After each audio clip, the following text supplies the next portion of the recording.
Taking a look at the 1-year chart, we can see that Couche-Tard took a huge drop in early January. In fact, over the course of 2 trading days, the stock did fall 12.5%, but since then has recovered about 4.66%. Taking a step back all the way to 1999, we can see that since 2010, the stock has begun to run up until about 2015, where it consolidated for the next 3 years, and since 2018, they had a huge run, and they are looking to continue to do so. Hello and welcome to the Financial Future Guide. I'm your guy and I'm your guide. My name is Alex and today we're looking at Couche-Tard, ticker symbol ATD, and this can be found on the Toronto Stock Exchange. In this video, we'll be exploring everything from what the business does, their management, current valuations, and even some recent news that came out in the last week. There's a lot to cover, so let's get right into it. So you might be wondering what actually caused the sell-off and why did the stock drop off dramatically? Now, it's obviously because Couche-Tard's management forgot to hit the like button, but it also might have something to do with the fact that investors did not agree with Couche-Tard's offer of $25 billion to purchase grocery chain Carrefour. Also, my apologies to the French if I'm absolutely butchering these words, I'm really giving it my best.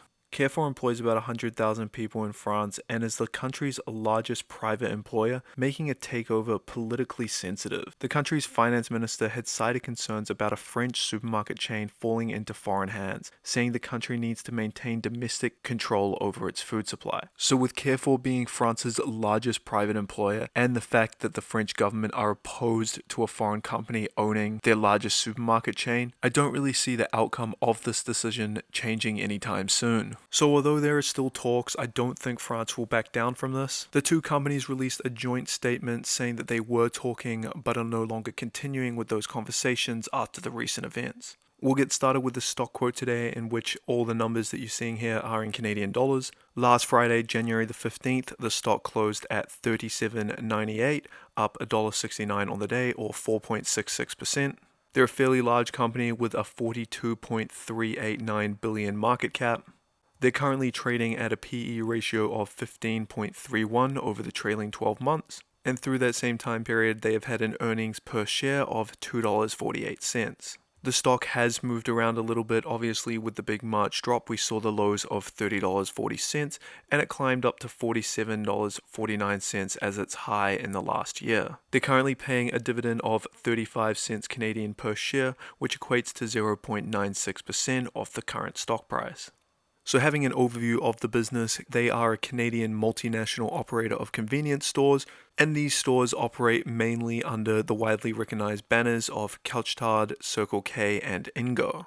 They are globally positioned with 14,204 stores across the globe, and if we take a look at the map here, we can see they're predominantly located in the United States, but they also do have a large presence in Canada and Europe, and not to mention their growing international presence through the licenses they offer for their banner stores. The bulk of their store offers both fuel, gas, and convenience, whereas 20% of their stores is convenience only. There are obviously pros and cons to each one of these, and we'll get into that shortly. Finally, Couche-Tard has a strong and proven management team, and if we take a look at some of their key members, we can see Brian, who is their president and CEO, has been with the company for 19 years and has overall experience of 31 years in the oil and gas retail sector. We also have my man Daryl Davis in the bottom left hand corner there. He's been with the company for 18 years and he is in charge of operations for North America, and as we have just seen is a very large part of their business. We have some newer additions to the team that have been with the company for anywhere between 4 to 8 years. However, these new members are not just no geeks off the street, they actually do have quite significant experience ranging from 15 to 28 years within the industry.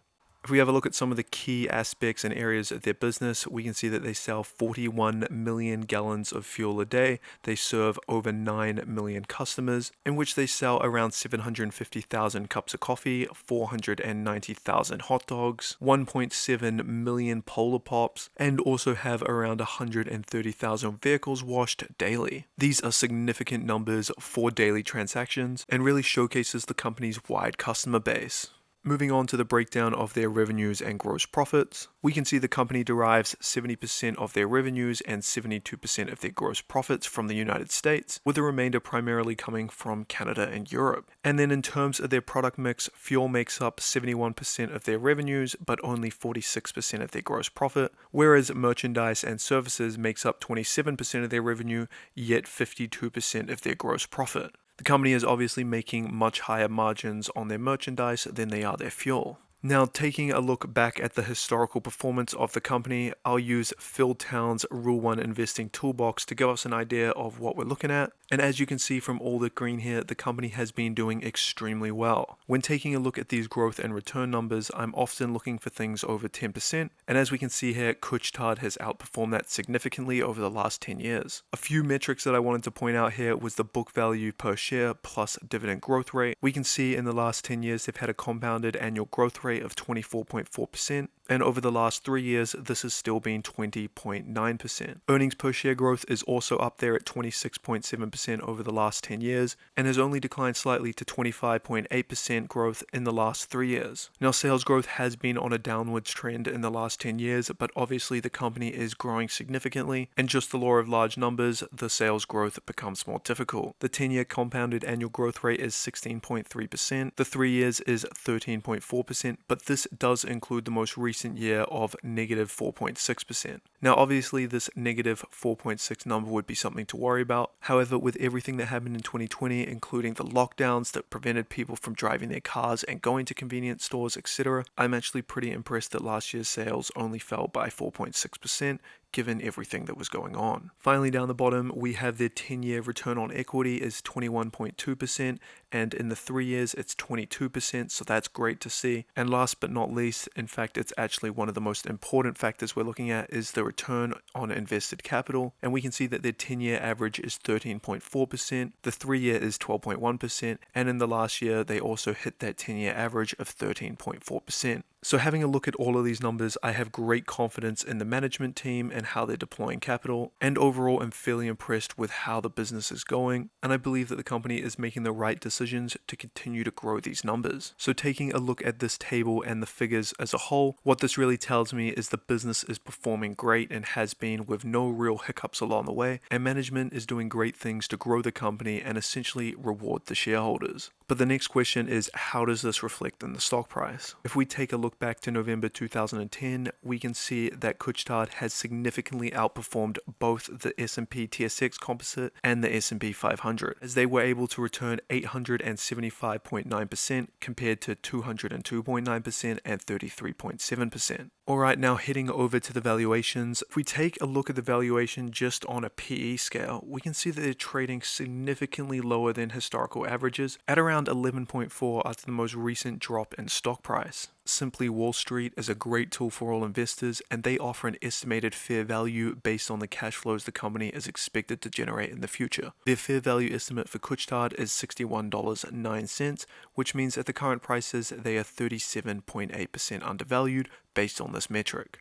As always, I like to look at the price to book ratio, in which companies that are below 1 could be potentially viewed as undervalued, whereas those with a higher price to book ratio may be trading at a premium. In Couche-Tard's case, they trade at a 2.8 price to book ratio, which is slightly above the industry average of 2.3. However, I do like to look at some of the main competitors within the industry to get a better idea of where investors may be valuing these type of companies. So Couche-Tard's largest competitor is 7-Eleven, which is an American brand of convenience stores that owns about 58,000 stores across 17 countries. Now you will notice that their price to book ratio is 1.3, but this is clouded slightly because the company is now actually owned by 7&I Holdings, ticker symbol SVNDF, which is a publicly traded Japanese corporation that acts as the parent company to 7-Eleven. So obviously 7-Eleven is not the only subsidiary held within the parent company, and therefore the numbers aren't exactly accurate, as only 40% of 7&I's revenue comes from their convenience stores. One of their other largest competitors is Murphy USA, which is an American corporation operating a chain of retail gas stations. Murphy USA has been working on growing their convenience presence since early 2016, and as of late 2020, they'd announced that they'd reached an agreement to purchase Quick Check convenience stores, showing that they are continuing to expand expand into this market. They trade at a price to book ratio of 4, but it should be noted that they have only recently started pushing towards the convenience sector, so neither of these large competitors are quite apples to apples when looking at the price to book ratio. Nonetheless, these are some of Couche-Tard's largest competitors, so I thought I would touch on it anyway.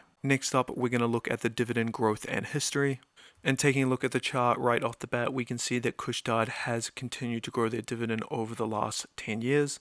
Back in 2010, they were paying just shy of 2.5 cents, which equated to 0.9% of their current stock price. Fast forward to 2021 and they're paying out 35 cents Canadian per share, which equates to 0.92% of their current stock price. So yes, the dividend has grown quite substantially over the last 10 years, but so has the company and in turn its stock price, so the yield has been fairly stagnant. Now, in terms of the payout ratio, they are actually only paying out 9% of their earnings, which obviously shows us there is significant room to grow this if the company chose to do so. Dividends are a great way to return the earnings to shareholders if they don't have anything better to do with them. Now, I am more than happy if the company chooses to continue to pay out the low dividend yield, as long as they're continuing to invest this money wisely, which they have done in the past. Now, if we take a look at the recent insider trading, those of you that follow the channel regularly know that I like to look at this because it gives you a really good understanding of what the insiders, the management team, and those who are on the floor in the company seeing things day to day think of the current valuation based on what they believe will happen in the future.